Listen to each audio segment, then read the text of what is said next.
আমার হাতে দুটি কাগজ রয়েছে যেটা দিয়ে আজকে মোবিয়াস লুপ বানাবো। 1858 সালে এই মোবিয়াস লুপের ব্যাখ্যা দিয়েছিলেন জার্মানের দুটি সায়েন্টিস্ট। একজনের নাম হচ্ছে অগাস্ট ফার্দিনান্দো মোবিয়াস ও আরেকজনের নাম হচ্ছে জোহান ব্লেডিং লেস্টিং।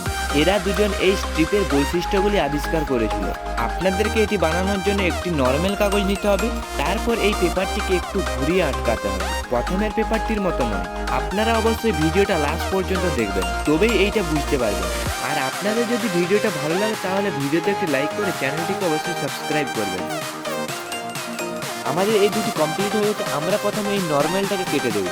আমরা একটা কাঁচি নিয়ে এই পেপারের মাঝে কেটে দেবো।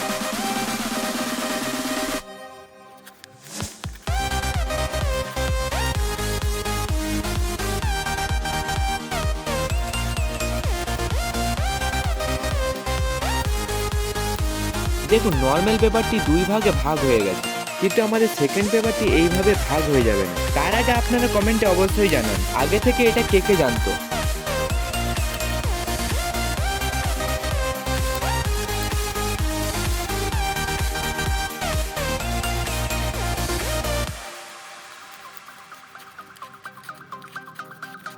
দেখুন, এটা দুটো হবার জায়গায় একটা হয়ে গেছে। কার কার এটা ভালো লেগেছে এবং বাড়িতে ট্রাই করতে চলেছে কমেন্টে অবশ্যই জানান।